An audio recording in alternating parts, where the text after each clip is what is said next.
So this is the third video in the series. So the third question is, what practical steps can I take to start turning my ideas into reality right now, even with minimal resources? What practical steps can I take to start turning my ideas into reality right now, even with minimal resources? So keywords, practical steps, turning ideas into reality, even with minimal resources. Number one, ideas rule the world, so your ideas are valid. So the moment you try to implement them, you are actually adding value to the world. So first things first, your ideas are valid. So now you have an idea, you have a raw talent, and you don't know how to, turn them to make them into something tangible. So I'll use myself as an example. Was it at the age of 13 or 14? We went for a family friend's wedding, their daughter's wedding ceremony, and in that wedding ceremony, in Nigeria, when you go for a party in Nigeria, they always give you souvenirs, gifts. So one of the gifts that we were given was a jotter that was plain. It was like a sketch pad. It was the first time that I was seeing a sketch pad, that a wedding jotter that was not ruled. And it was as if there was a connection between my divine realm and that jotter, because as soon as we got home, I started receiving inflow or inspiration of different dresses, and I could translate them on paper. I was seeing the images in my head and I could sketch them for real on paper. Within 1 week, I had filled up that entire jotter. Yes. And well, to make it make more sense for you, my mom is a graphics artist. So that's where I got my artistic gifts from. So within a week, I had finished the jotter. I was so engrossed in this thing. It was like I was going crazy because the designs were just coming. It was like an outpouring. It was crazy. So I went to my mom's home office and I packed all her A4 paper. I think I was in SS1 then, or no, just 3 there, about just 3. She had to ban me from drawing. I had to stop sketching for the whole of, I think senior secondary school, because it was, by the time I was, I think I was already going to SS1 or something like that. It affected me, so she had to stop me from sketching. So why am I telling you this story? We've all been there, whereby we have crazy ideas and we just want to put it and we just want to make it. So the best way that I could make my reality was to sketch them out, so that I still have those, sketch pads till today. So what was the next thing that now happened? So she stopped me from sketching because it was affecting my education. I had to face my education, So by the time I got into university, I picked it up again. But of course, by now I'm more mature, so I know what's more important and what's not. And so everybody knew that I had the gift of sketching. They knew that I had the gift of fashion. Even by the time you see me, you know that, okay, there's something different about the way this person has combined our clothes and all of that stuff. So all of those things were obvious. So one of my mates came to meet me and said, oh, just got an Ankara fabric, and I prescribe, that's the word I would use right now, a design. Can I design something or create something? I said, yeah. And right now I still remember that dress in my head vividly. And so I sketched something for her and she loved it. And I said, well, now that you love it, at least pay me something to, respect the gift of that God has deposited in my life.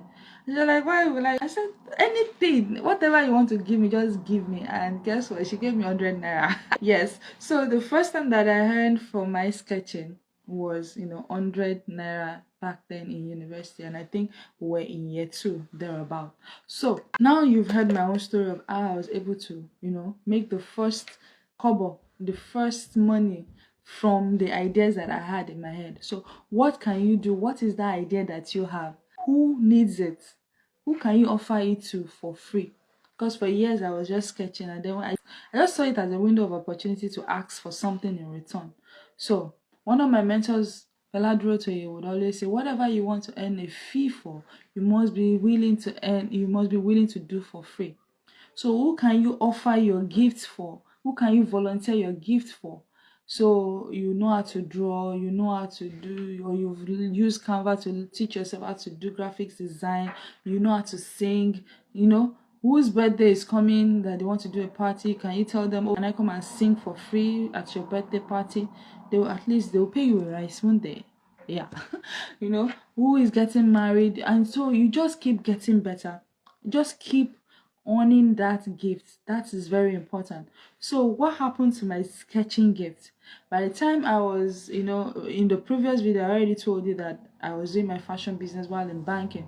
So by the time I was done with university, it was still my same mom that I said, okay, all this sketching that you're sketching, okay, go and learn how to make them become actual dresses that people can wear before you go for NYSC. So I called one of my friends. He happened to have a cousin that was really doing really well. Funny enough, she had almost of her clients were bankers.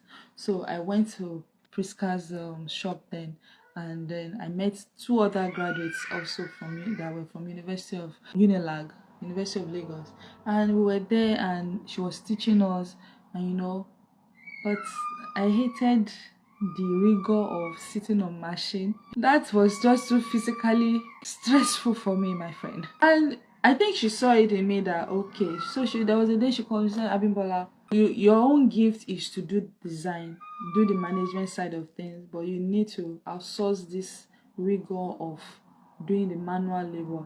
And honestly, that gave me peace. That gave me clarity. That gave me freedom. That okay, I don't but the truth is that I know how to sew, but I know that I don't have to sit on the machine to get my designs created. I should have even worn one of my jackets today for you to see, my creations, one of my, sketches, but so you can check it out on Instagram, African Bomber Jackets. Yeah, African Bomber Jackets. So that is how, you understand, you express it, then you begin to offer it for free, and then you begin to train for it. You begin to get better and better at it, and then the more you do that, the more you become, the more you can now, that's all of these things that I say. You don't need resources.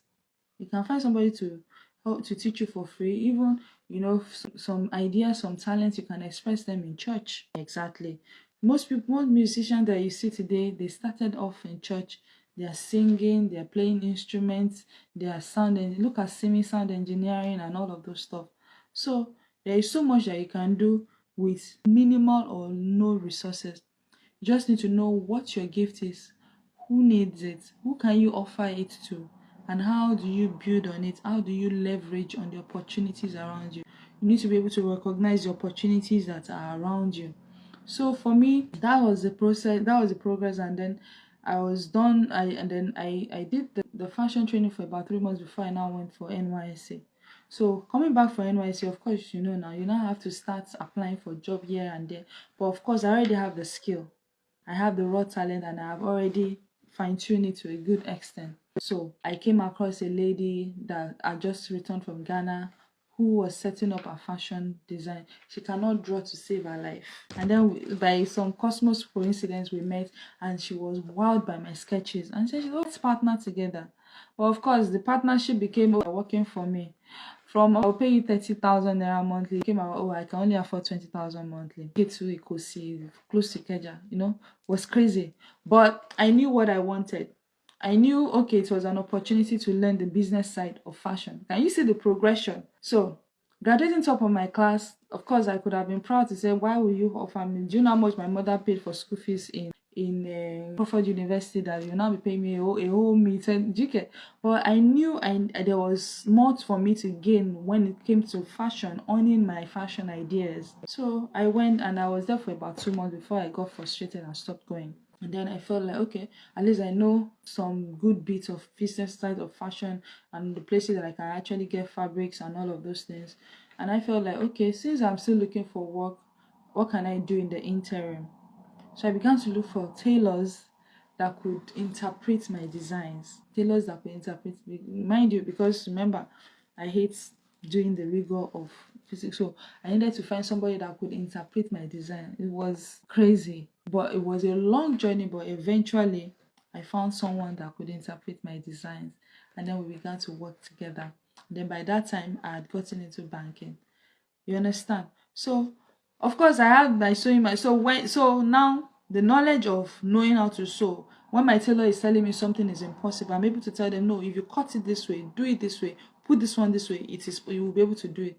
And then they never thought of it that way, because most of them, they dropped out of school at one point or the other. So you can see, leveraging on the first question that I answered, your education is a way that it will fine tune how you think, and you're able to actually see solutions when people are saying problem. When people are saying a possibility, it's easier for you to be able to see the solution. You understand? So everything is actually important. Everything eventually works out for you to be able to know to be able to provide actual solution. So yeah, so those are the practical steps that you can take. I've told you, be willing to offer it for free, be willing to get trained in it, and yeah. So as time went on and working with her, I started telling everyone around me, oh, I do this, I do that, and then of course I had customers till the point that in 2018 that I had to now niche down, because it was stressful doing everything, sewing asoebi, doing all of those, that was just annoying. So I niched down to bomber jackets, and it's been bomber jackets since 2018. Imagine. Yeah, it's been bomber jackets since 2018, and that's like 6 years now. So it's been a bomber jacket kimono era for me, and I think it's one of the niching down is one of the most beautiful things that I've done in my fashion business. Niching down to just menswear, niching down to, you understand, you can see the progression. You can see the progression. You understand? So that is how you can grow your ideas, and be careful the people that you share your ideas with, that would tell you, oh, son on bed, there's no road there. You understand? Be careful with the people you share your ideas with, and be intuitive. Have conversations with the Holy Spirit, to be able to, with the spirit within you, to be able to know which way you should go, because you will hear a voice behind you telling you, this is the way that you should go. Niching down to bomber jacket was an inspiration from God, and it's one of the best decisions that I made, because man, I needed to have sanity in my business, combining, chasing tailors, asoebi, and all of that. Well, of course, it came with its own challenge, because I needed to now find people that were also experts in making bomber jackets, and then be able to like pour my brain, the design, sketch it, and then be able to put it in their head, and then be able to get the result that I want.